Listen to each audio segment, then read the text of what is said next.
मुझे पता था तुम मुझे मनाने अवश्य आओगी राधे, किंतु अब मैं भी क्या करूं। अपनी योजना को सफल कराने के लिए मुझे कल प्रातः काल तक तुमसे रुष्ट रहना ही पड़ेगा। यदि थोड़ी पीड़ा होती है तो क्षमा कर देना। कृष, कृष,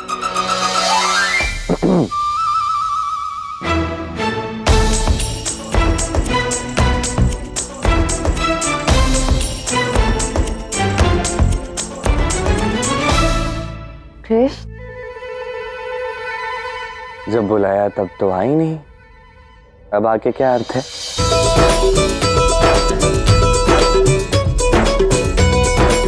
देखो, मुझे क्षमा कर दो। तुम्हारा हृदय दुखाने का या महादेव के नृत्य का अपमान करने का मंतव्य नहीं था मेरा। और कृपा करके ये खीर खा लो और मेरी क्षमा याचना भी स्वीकार कर लो। देखो तो, मैंने स्वयं अपने हाथों से तुम्हारे लिए बनाई है। देखो,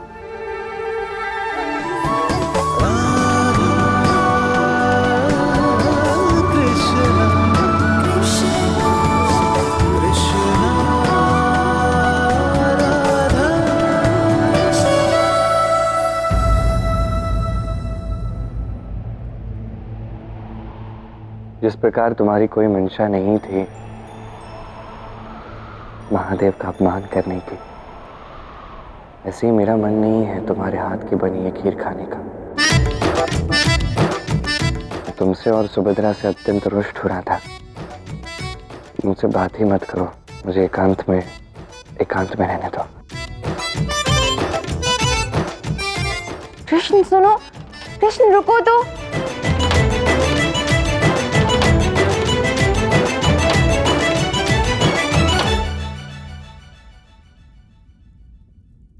नहीं माने। आज कृष्ण ने पहली बार मेरे हाथों से खीर खाने से मना किया है, किंतु कोई बात नहीं, मैं तब तक मनाने का प्रयास करूंगी जब तक वो मानेगा नहीं। मुझे कल तक कुछ भी करके तुम्हें आभास करवाना होगा राधा कि हमारा प्रेम कितना विशेष है। तो इसलिए ये सब नाटक मैं कर रहा हूँ कि यदि कल तक तुम्हें आभास नहीं हुआ तो बहुत बड़ा अनर्थ होगा। कुछ भी करके तुम्हें प्रसन्न मुझे करना होगा। कान्हा, मुझे तुम्हें कुछ अत्यंत महत्वपूर्ण बताना है।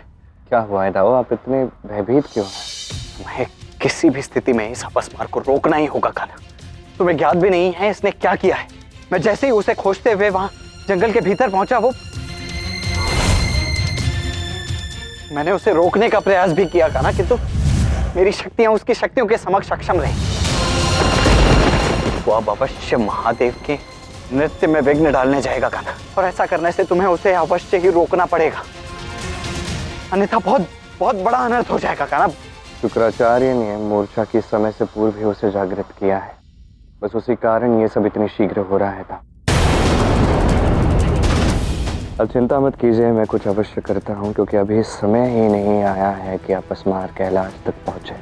अभी समय ही नहीं आया कि शुक्राचार्य की राहु और केतु से भेंट हो।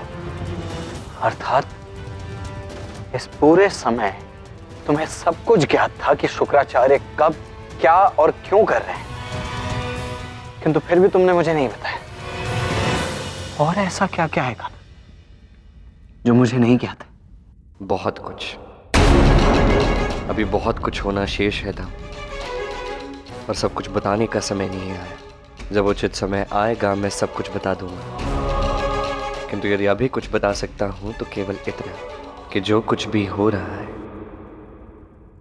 वो सब मेरी योजना से ही संबंधित है।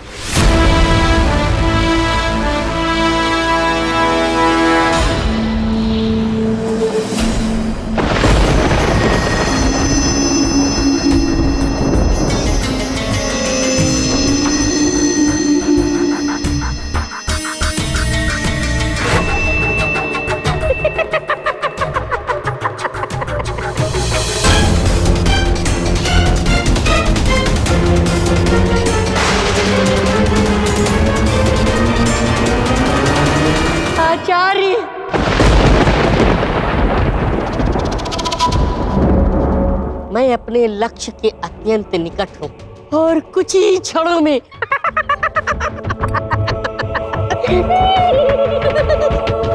महादेव के नृत्य को भंग करने वाला हूँ।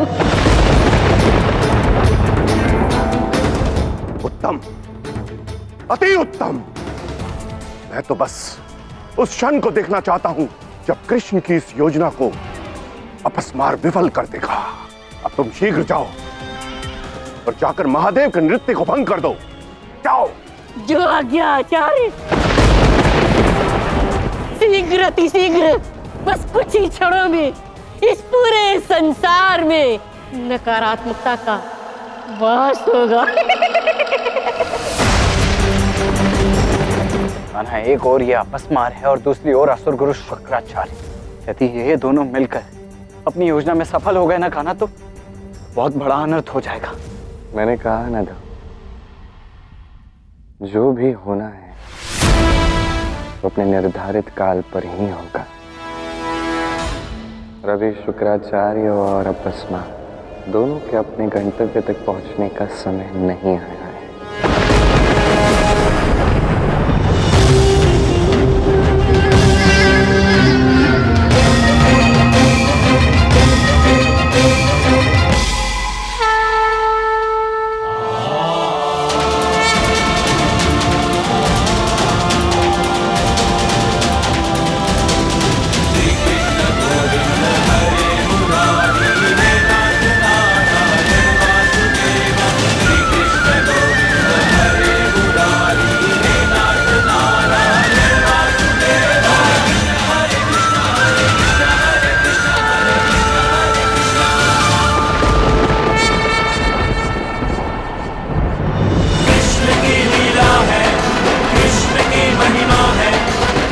तुम क्या कर रहे हो कान्हा?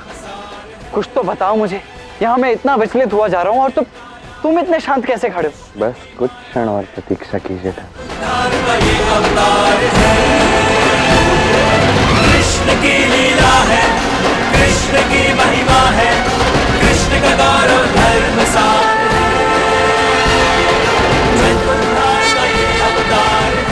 ये कैसी माया है? कुछ क्षण पूर्व जो स्थान मेरे नेत्रों के समक्ष था, महादेव के पैर जहां पे थिरक रहे थे, वो स्थान अचानक ओझल कैसे हो गया?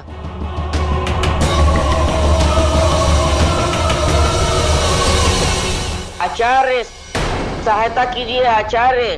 कैलाश मेरे सामने से ओझल हो गया। ये सब उस कृष्ण की माया है। तुम वहीं रुको, मैं अपनी दिव्य दृष्टि से देखता हूं कि महादेव कहां है।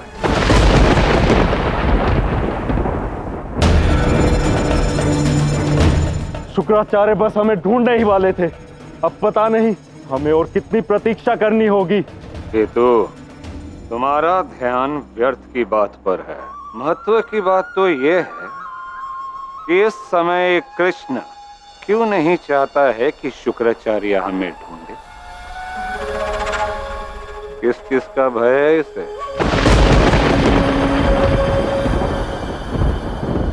वाह कान्हा, ये तो तुमने एक तीर से दो निशाने साध दिए। तुमने अपस्मार को भी रोक दिया और शुक्राचार्य का भी मार्ग भटका दिया। ये तो हमारी बहुत बड़ी समस्या का समाधान हो गया कान्हा। समाधान नहीं, बस कुछ क्षणों के लिए समस्या टाल दी है दाव। सदा सदा के लिए मैं अपस्मार को रोक नहीं सकता और इसलिए मेरी योजना का सफल होना आवश्यक है। कल प्रातः काल तक मेरी योजना को सफल होना होगा। राधा को कुछ भी करके प्रसन्न करना होगा। यदि अपस्मार की नकारात्मकता का प्रभाव और अधिक राधा पर बढ़ गया तो अनर्थ को नहीं रोका जा सकता। दाव, मैं आपसे एक निवेदन करना चाहता हूं।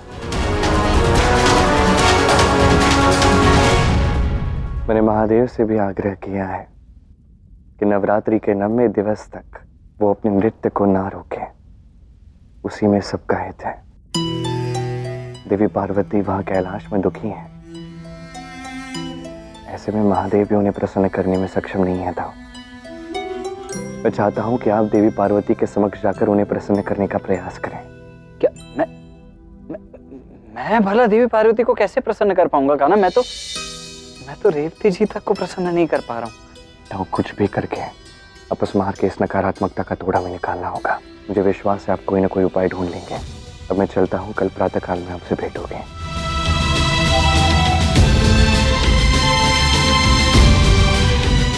इसका अर्थ है कि अब मुझे देवी पार्वती से मिलने जाना होगा।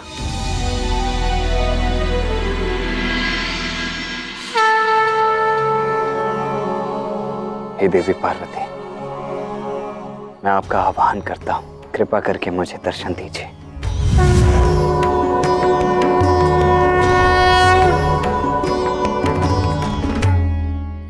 प्रणाम देवी पार्वती।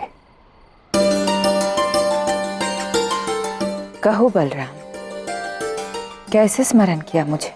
नवरात्रि के इस उत्सव पर जिस देवी के 9 रूपों की पूजा हम प्रतिदिन करते हैं, यदि वही देवी इस उत्सव पर प्रसन्न नहीं होगी, दुखी होगी, तो ये उत्सव कदापि सफल नहीं हो पाएगा।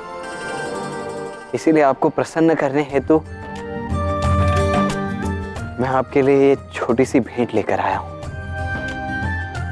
मुझे आशा है कि ये छोटी सी भेंट आपको प्रसन्न अवश्य करेगी। मैं प्रसन्न कैसे हो सकती हूँ बलराम? राधा का दुख हर क्षण मुझे पीड़ा दे रहा है। जब तक राधा के मन से सारा दुख, सारी चिंता नहीं मिट जाती, मैं प्रसन्न नहीं हो पाऊंगी। इसलिए मैं तुम्हारी ये भेंट स्वीकार नहीं कर सकती।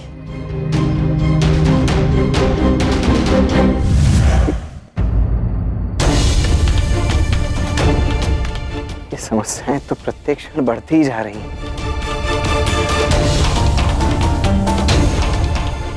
अब बस कान्हा कल जिस भी प्रकार से राधा को प्रसन्न करने वाला है, वो उसमें सफल हो जाए।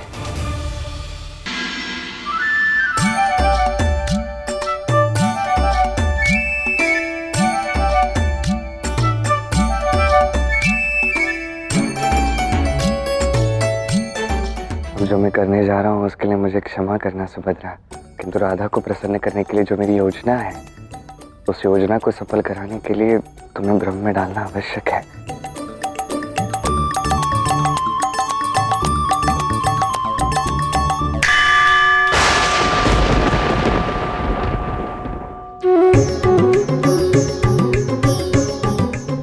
ऐसा प्रतीत होता है कि मैंने कोई दुःस्वप्न देखा है। मुझे भ्रमण पर चले जाना चाहिए, मन थोड़ा शांत होगा।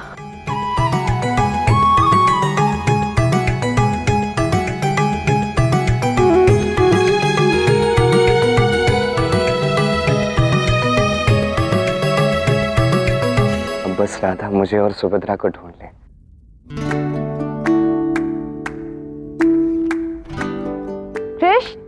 कृष्ण कहाँ हो तुम? आज मैं स्वयं तुम्हारा श्रृंगार करूंगी, फिर देखती हूँ तुम कितने अधिक समय तक रुष्ट रह पाते हो। कृष्ण। प्रणाम राधा रानी। द्वारिकाधीश तो महल में नहीं है। मैंने उन्हें सुभद्रा जी के पीछे बाहर की ओर जाते हुए देखा है। ठीक है, तुम जाओ। कृष्ण ने तो कहा था कि वो मुझसे और सुभद्रा दोनों से रुष्ट है, फिर सुबह सुबह सुभद्रा के पीछे कहाँ गया होगा?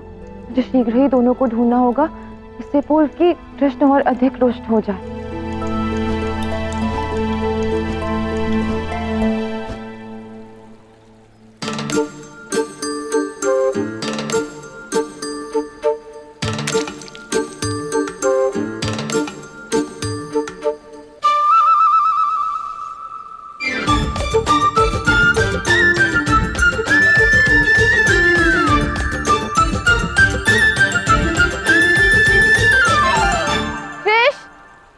सुभद्रा, सुनो, क्या तुमने कहीं कृष्ण को देखा है? हाँ हाँ, वो नदी किनारे गए हैं। धन्यवाद।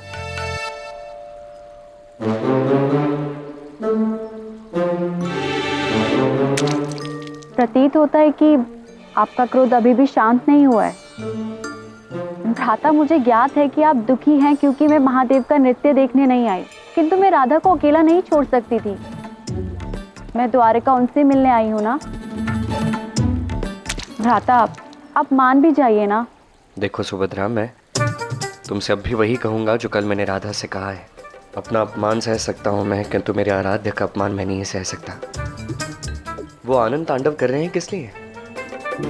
इस संसार के हर एक व्यक्ति को प्रसन्न करने के लिए। उनका मान रखना चाहिए ना। देखो, मैं अब भी तुमसे कह रहा हूँ, तुम अब भी चलो महादेव का आनंद तांडव देखो। बड़ी प्रसन्नता होगी, सभी बड़े प्रसन्न हो रहे हैं देख के। तुम आ जाओगी ना, राधा अपने आप चली आएगी। नहीं आई तो उसे थोड़ा मना लेना। राधा, आप ऐसा कर क्यों रहे हैं? राधा कोई हट नहीं कर रही।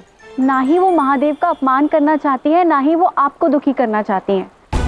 अब उनका मन नृत्य देखने में नहीं लग रहा और वो चाहती है कि वो नवरात्रि की तैयारी मेरे साथ मिलकर करे, तो इसमें समस्या क्या है? यही तो बात है, तुम्हें समझ ही नहीं आ रहा कि समस्या क्या है। छोड़ो, मैं भी कब तक समझाऊंगा। मुझे तुमसे कोई बात ही नहीं करनी है। मुझे एकांत में छोड़ो, मुझे एकांत में छोड़ दो। बस एकांत में रहना चाहता हूं मैं।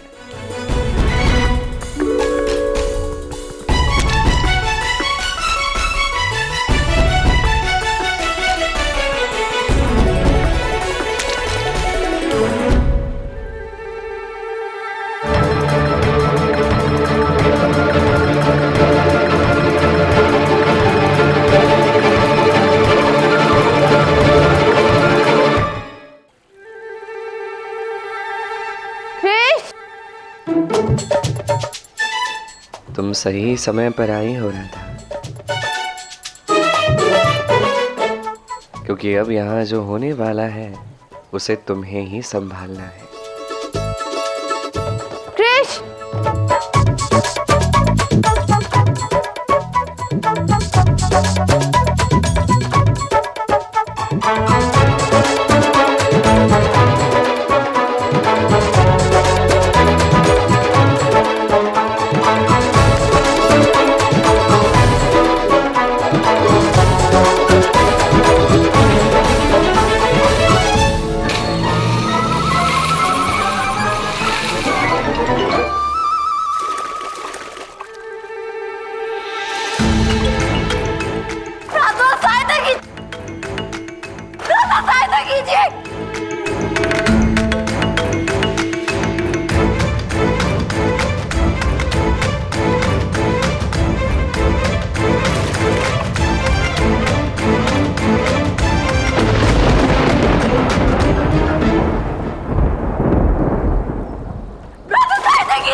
सुभद्रा!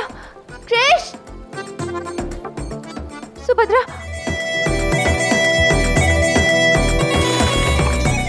सुभद्रा! सुभद्रा, ये क्या हो गया?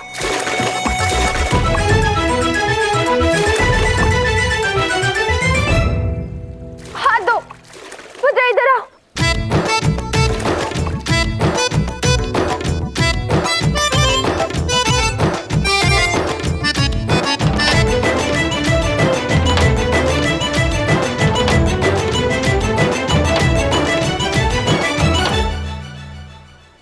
सुभद्रा, सुभद्रा, तुम ठीक तो हो? संभालो। कृष्ण ऐसा कैसे कर सकता है? कैसे इस दशा में छोड़कर चला गया तुम्हें? तो इस बात का स्पष्टीकरण देना ही होगा। तुम्हें उसका उत्तर शीघ्र ही प्राप्त हो गया राधे। मैं, मेरा, तुम्हारा और सुभद्रा का संबंध शीघ्र ही ज्ञात हो जाएगा।